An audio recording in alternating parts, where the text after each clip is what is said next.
The Stone Zone, entertaining and informative on the Red Apple Podcast Network.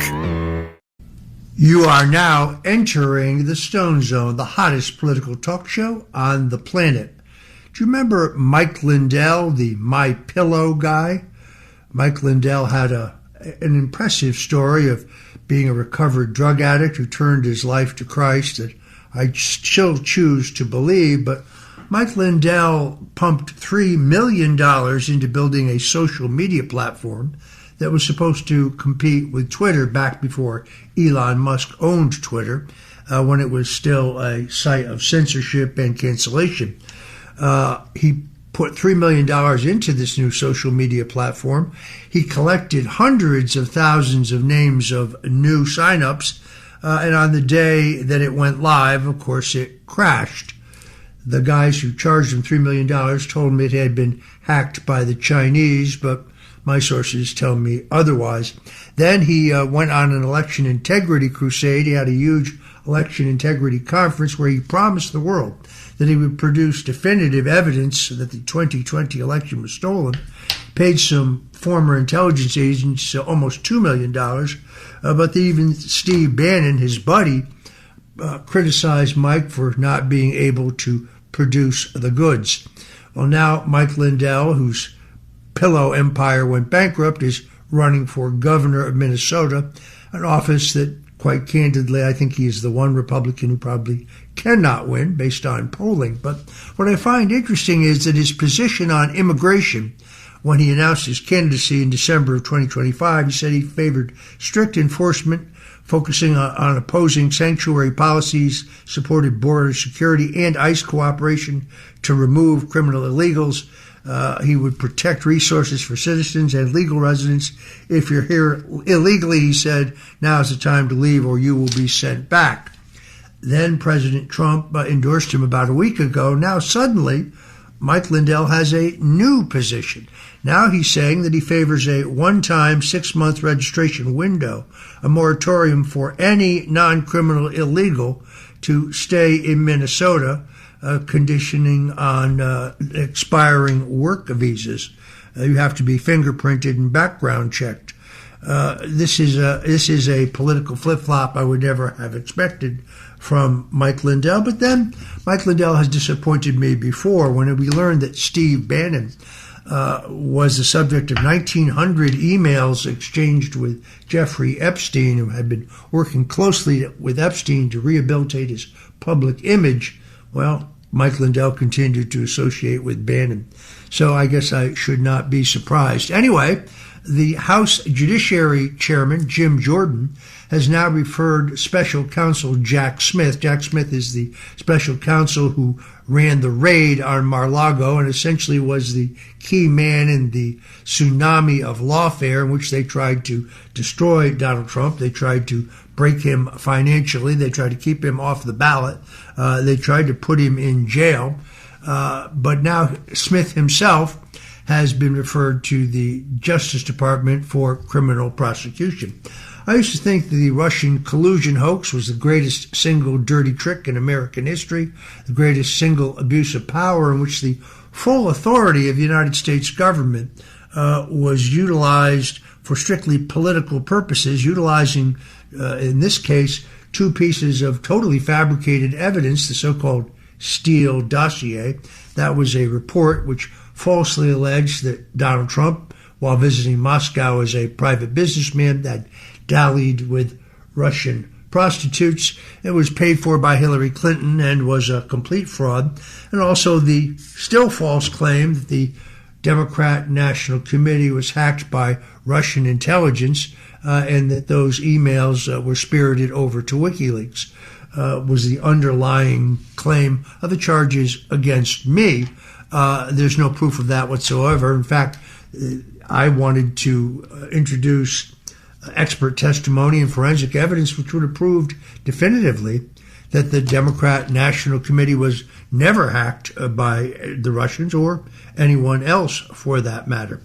In any event, we now have evidence that in a letter that Chairman Jim Jordan wrote to the acting Attorney General Todd Blanche, that Smith made knowingly false statements under oath before Congress in his December 2025 congressional depositions.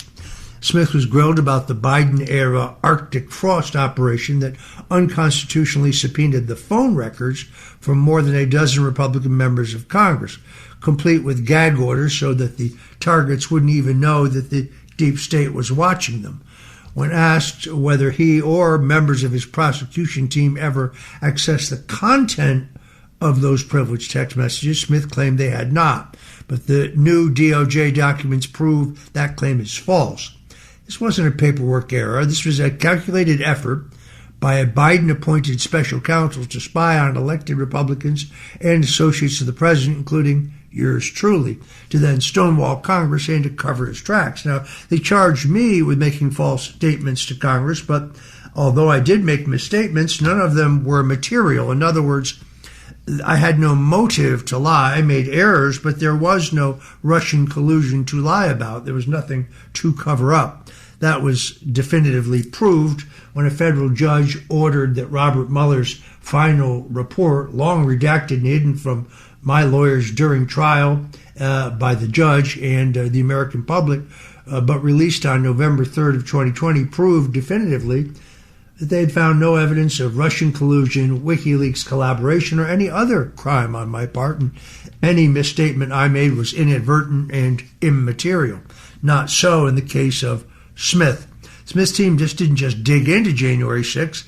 The infamous Fedsurrection on January 6th served as a dastardly honeypot to ensnare Trump-supporting election integrity activists. Then they went after the private communications of the people's elected representatives. That is, by the way, the very definition of lawfare, using the justice system as a political weapon against the opposition. These details prove that the weaponization of the DOJ under Biden was an assault on the Constitution itself. When a prosecutor lies under oath to Congress about spying on lawmakers, he isn't just committing perjury, he's undermining the separation of powers, the very foundation of self-government. In other words, one branch of government should not be allowed to spy on another branch, particularly the elected branch of government. In any other era, targeting the political opposition with secret surveillance and then lying about it under oath would be treated as a betrayal of the highest order. So I believe the appropriate charge here is treason, and that Jack Smith has abused his authority in what was now, I think, the greatest single abuse of power in American history. Will anybody be held accountable? Well, that remains to be seen. Jim Jordan sends a lot of letters. The Republicans are very good at sending hot letters. I remember when 29 FBI agents stormed my home at 6 o'clock in the morning to arrest me for the first time nonviolent crime of allegedly lying to Congress. The late Lindsey Graham got huge headlines by firing off a letter to the FBI director demanding to know who had approved this raid on my home. The FBI never answered the letter, but the late Senator Graham got his headline. Republicans seem to be very good at launching letters, strongly worded letters. They don't seem to be too good at holding people responsible. Meanwhile, the Democrats already eyeing the 2028 presidential field, and the early numbers are not good for the chances of ending MAGA and retaking the country. A brand new poll from the University of New Hampshire shows that radical New York Congresswoman Alexandria Ocasio-Cortez, better known as AOC, is actually leading the Democrat primary with 22%, with former Transportation Secretary Pete Buttigieg behind her, I say that lightly, at 21%. Meanwhile, former Vice President Kamala Harris comes in at a pathetic 5%, when you consider that she spent literally billions of dollars running for president in the last cycle. That's really extraordinary. The party's two top prospects seem to be AOC, the self-described democratic socialist who once declared capitalism irredeemable, compared ICE detention centers to concentration camps, and said America is governed by fascists, and Pete Buttigieg, the LGBT stalwart who claims racism is physically built into some of our highways, he said that as transportation secretary, floated gender equity crash test dummies, and on national television refused to draw a clear line against late-term abortions that I think you could call infanticide. These are not mainstream leaders. This is the far left's dream ticket, which will alienate swing voters, I think, in crucial battleground states who still believe in borders, energy independence, and plain old common sense. While Democrats chase these socialist fantasies and take identity politics to its extremes, I think Republicans are consolidating around serious contenders like Vice President J.D. Vance, who leads the Republican side in that same New Hampshire poll with 36% of the vote, and Secretary of State Marco Rubio, who runs strong at 28%.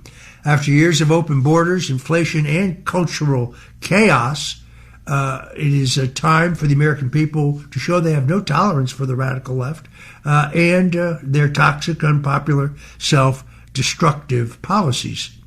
If AOC and Buttigieg are the best the Democrats can offer in 2028, I would say their prospects look bleak indeed. But the old Democratic Party, the Democratic Party of John F. Kennedy, the Democratic Party of Harry Truman, the party that believed in capitalism, free enterprise, a strong national defense, an anti-communist Democrat Party, a party that believed in God, that party literally no longer exists. And the takeover of the Democrat Party by the radical socialists is complete. This is the other point, I guess, here is that AOC may opt not to run for president. She may run for the United States Senate in the Empire State, in which case, well, I think Chuck Schumer would be toast in the Democrat primary. I'm Roger Stone. You're listening to the Stone Zone. We'll be right back with more on the other side. The Stone Zone, entertaining and informative. On the Red Apple Podcast Network. Welcome back into the Stone Zone. You know, everyone who is my age knows exactly where they were and what they were doing when they heard that President John F. Kennedy had been shot and killed in the streets of Dallas on November 22nd, 1963. I would go on to write a New York Times best-selling book about it. Right now I'm working on a book about the attempted assassination on President Ronald Reagan because, well, if you file a Freedom of Information request with the federal government, everything you get back is completely and totally redacted, telling you nothing whatsoever about John Hinckley Jr. and the attempted assassination on Ronald Reagan. I've learned much about that, and I'm going to release the book shortly. The United States Secret Service is warning that the threat environment surrounding President Trump and other protected officials is the worst that the agency has ever experienced. Officials say that roughly 10,000 threat cases have already been logged in 2026. That's a 40% increase from the same period last year. This is why I have added the safety of President Donald Trump to my rosary every night. There have been not one, not two, but I count actually 4 attempts on the president's life. I'm still not satisfied with the official explanation that Thomas Matthew Crooks acted alone in Butler, Pennsylvania. But I do recall that same feeling in the pit of my stomach that I felt when Kennedy was shot, when they tried to kill Reagan and when they attempted to kill Donald Trump. There have now been multiple violent episodes at protected sites. Instigators have also acknowledged many serious security failures during the Butler, Pennsylvania rally. One attendee, Corey Compentori, a firefighter, was killed and others were wounded. What really aggravates me when I go online is when some people say, well, this was all staged by Trump, or some people say staged by Roger Stone. That's particularly offensive. A man was killed. That is indisputable. How it is that the state, local, and federal law enforcement were all on different radio frequencies and could not communicate with each other, how they missed more than 100 individual reports of a man on the roof with a rifle and a rangefinder is a little hard to understand. Also, their failure to conduct a drone surveillance.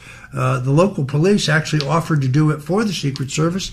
The Secret Service declined, but then the Secret Service couldn't figure out how to get the drone technology that they had licensed to work. There was actually a Secret Service agent on the 800 number with the manufacturer of the drone technology trying to figure out how to get it to work.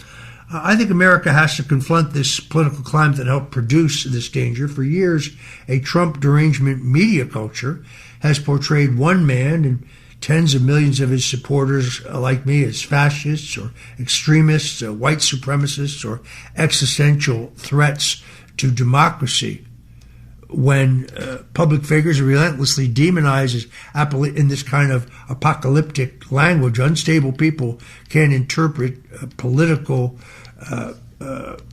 hatred as a license for violence. This doesn't excuse any attacker, in my view. Responsibility, of course, belongs to the criminal, but responsible journalism requires recognizing that messaging shapes the national atmosphere.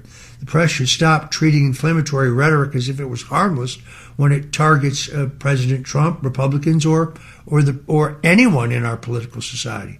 Political disagreement is legitimate, but dehumanizing is not. The Secret Service must receive the manpower, technology, counter-drone authority, and institutional reforms needed to protect our national leaders, regardless of party, and that includes building the secure White House ballroom.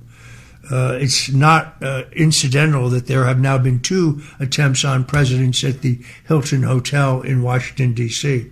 The fake news, I'm afraid, is beyond redemption. They must be disposed of completely in terms of their monolithic ability to set the stage for the national dialogue. But in the meantime, the threats against our president are really real. They are at a record, and therefore I urge you to join me in praying for our president, our vice president, all of our leaders, regardless of party. I'm Roger Stone. You're listening to the Stone Zone. Don't go away, because we'll have more hot politics on the other side.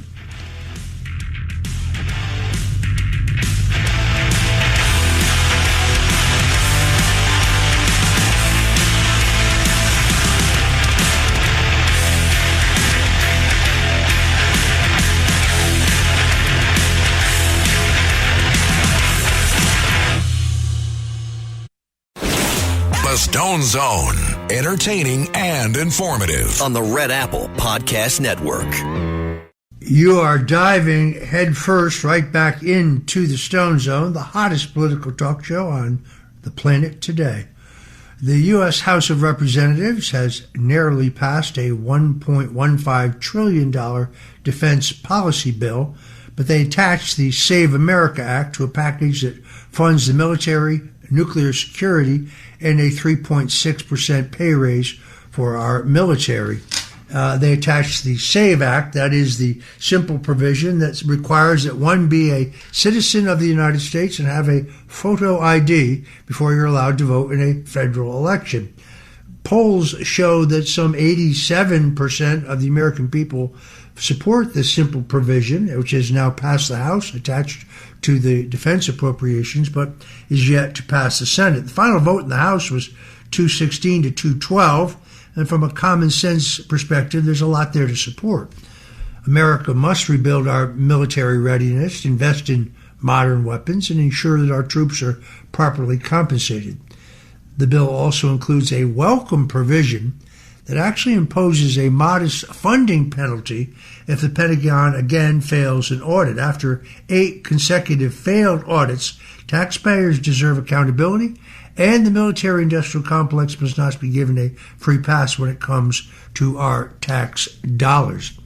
The Save America Act finally addresses the concern that only American citizens, as I say, should vote in U.S. elections, requiring proof of citizenship and voter identification is just common sense, provided lawmakers establish practical procedures for citizens who lack passports or easy access to birth records. The idea that this is somehow racist just kind of defies common sense.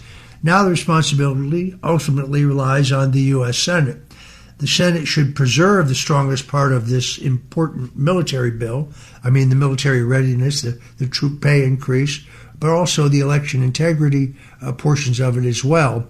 If Senate removes the Safe America Act provisions from the defense bill while rubber stamping massive spending, that will be a betrayal of the president and his principles, and it could be a disaster for Republican chances in these upcoming midterm elections. Strong defense and secure elections are both essential. I think these issues go hand in hand. The Senate can't drop the ball on this, or the consequences could very well be dire. But we're held up by something called the filibuster rule.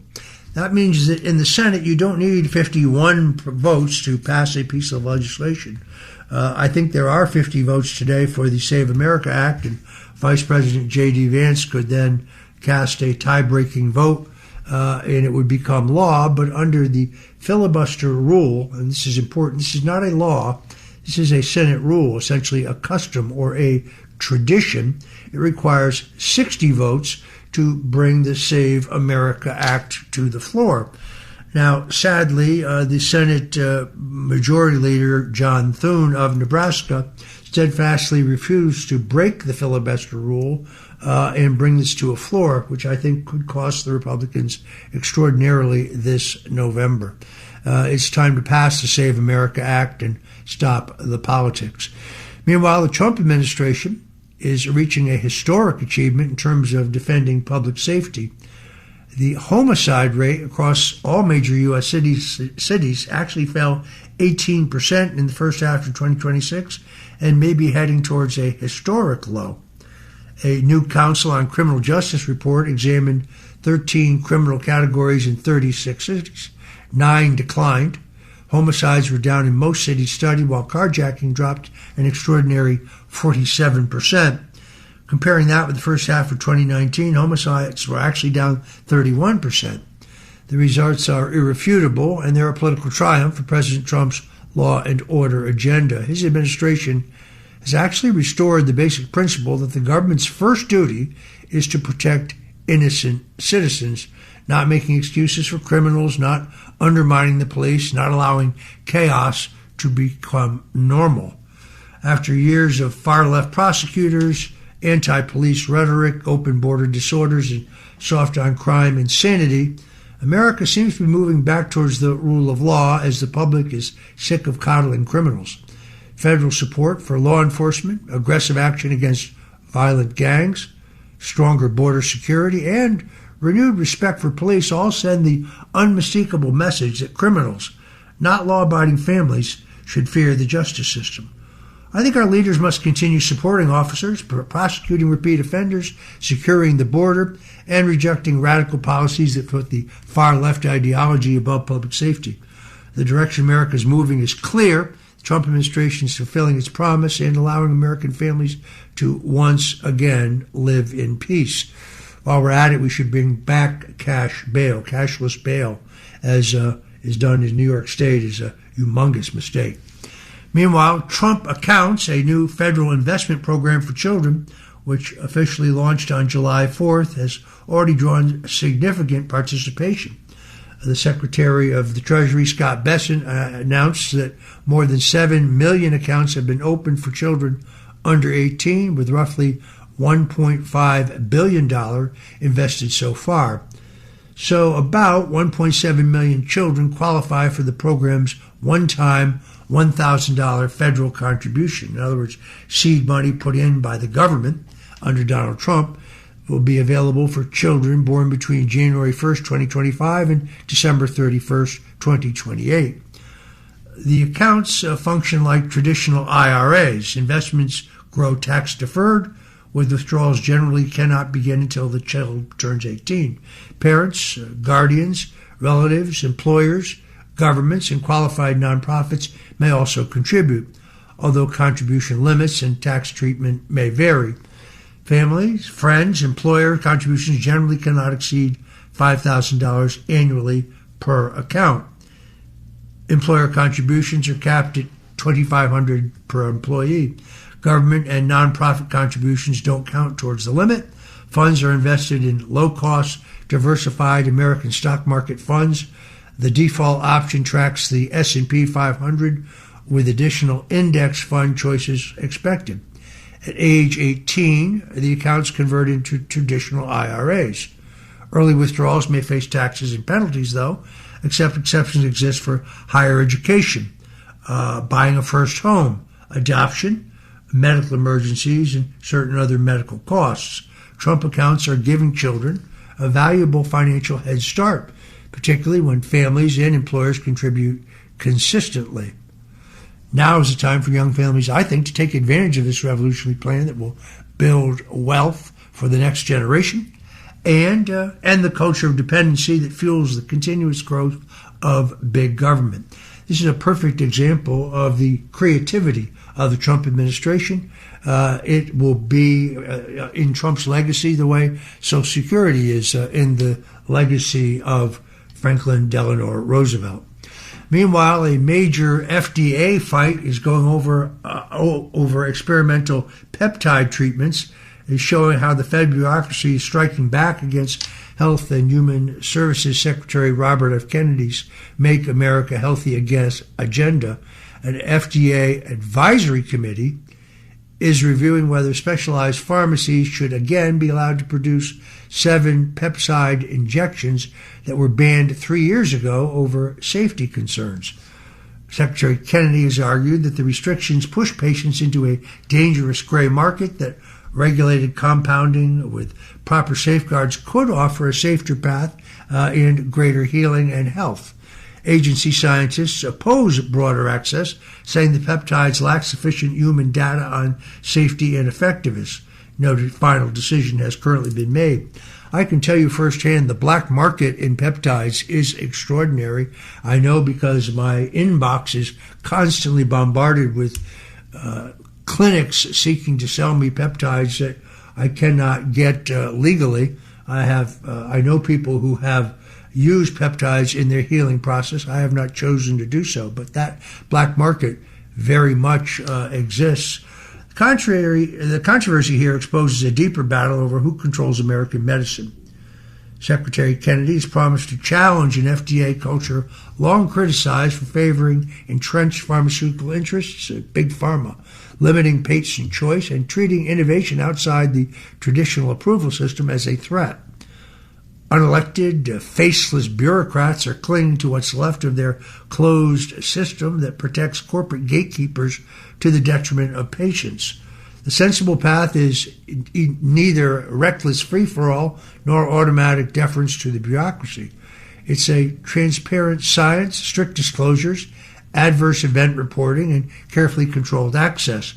People should be allowed to choose, and the FDA should not make the best unbiased information available to the masses. They should not be restricting treatments to protect Big Pharma's bloated profit margins.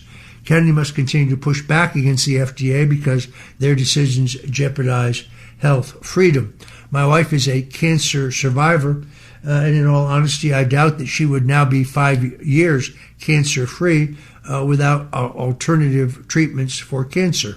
President Donald Trump and the Right to Try Act has been a pioneer in this entire area, and I think more and freer access to alternative medicine should be allowed.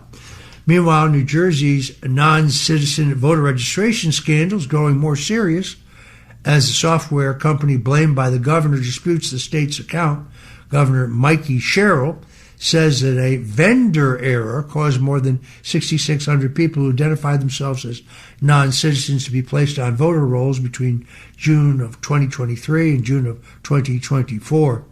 Fewer than 400 of them supposedly cast ballots, but vendor IDEMIA says its role was merely to transmit motor vehicle commission data to the State Division of Elections, which remains responsible for reviewing eligibility and approving registration. That disagreement raises an obvious question. Who's actually checking the voter rolls? The state now says it will remove the registrations, replace the software, and conduct an independent investigation. But federal officials have also demanded detailed records, while the Department of Homeland Security says that a broader review identified thousands of additional registrations, potentially matching federal non-citizen records. Those larger figures remain under investigation and should be verified carefully. But the central fact is already alarming. People who answered that they are not citizens still entered the voter registration system, and some of them apparently voted. Election integrity cannot depend on bureaucrats, vendors, and agencies blaming one another after illegal ballots are cast. States need documentation of the proof of citizenship. I think reliable database checks, transparent audits, and clear accountability.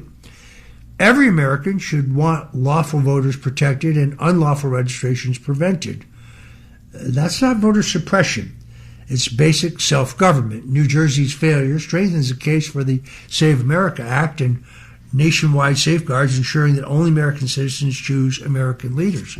Last weekend, I had Chris Jersky from the People's Audit in the Stone Zone, and he made a very good case, which is the databases of those who are deceased are readily available in all 50 states.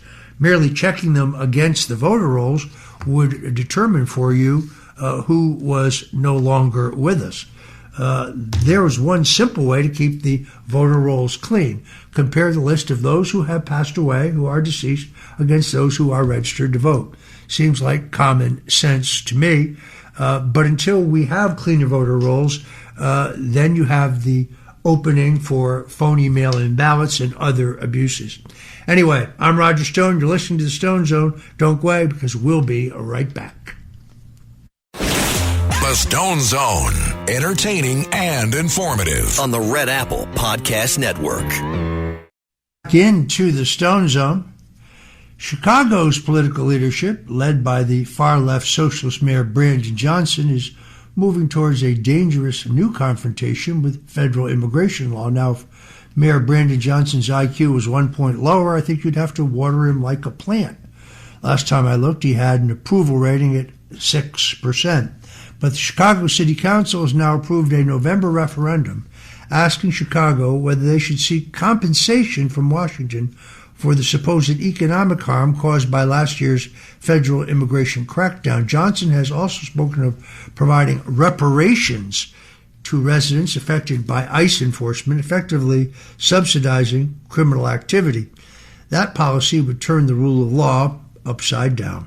Operation Midway Blitz reportedly resulted in more than 800 arrests, including illegal immigrants with serious criminal histories. But instead of supporting federal officers tasked with enforcing laws passed by Congress, Chicago officials want taxpayers to compensate those who violated the law. The national implications are enormous. If sanctuary cities can demand payment whenever federal authorities arrest illegal immigrants, every law enforcement operation becomes a potential financial liability.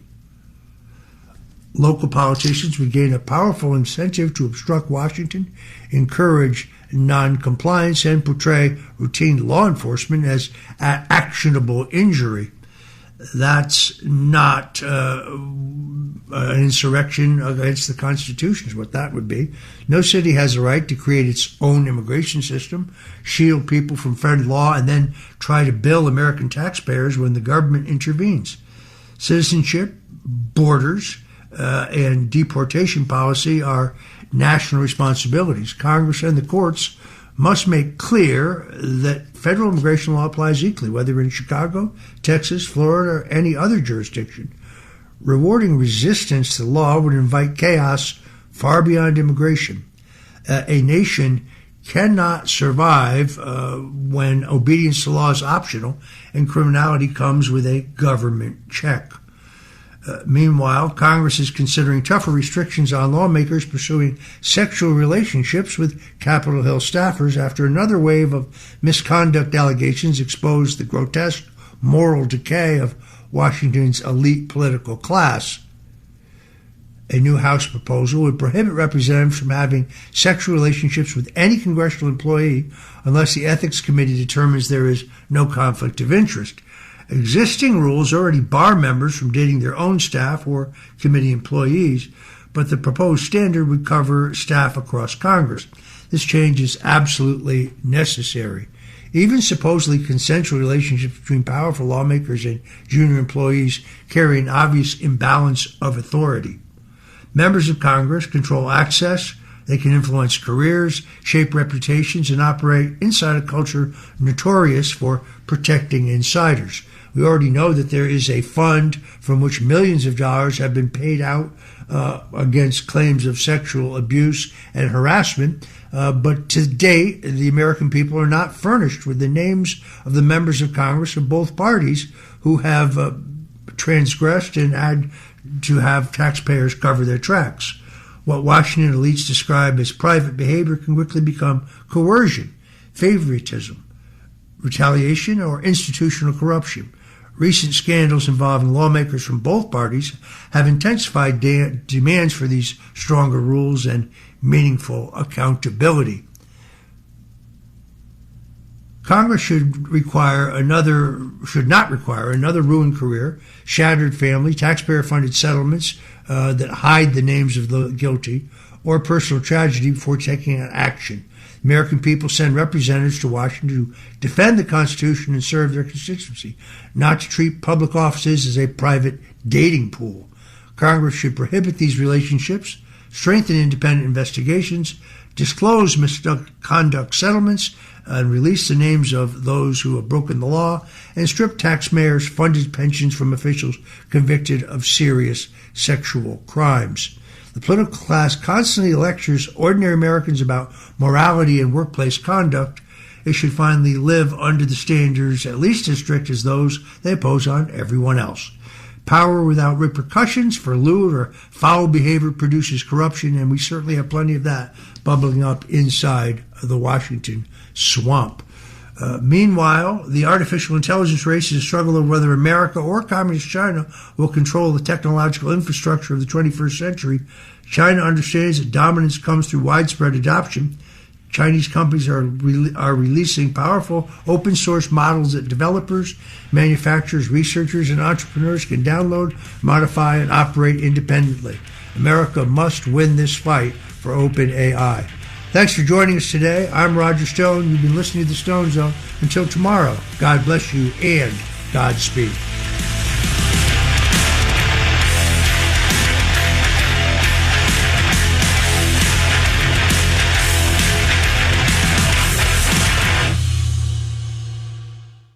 Thanks for listening to The Stone Zone with Roger Stone. You can hear The Stone Zone with Roger Stone weeknights at 8 on 77 WABC. If you like the podcast, share it with your friends and listen anytime at WABCRadio.com and download the WABC Radio app. Hit that subscribe button on all major podcast platforms. Plus, follow WABC on social on Instagram, TikTok, Facebook, and X. See you next time for a new episode so you never have to wonder. What the heck is going on here?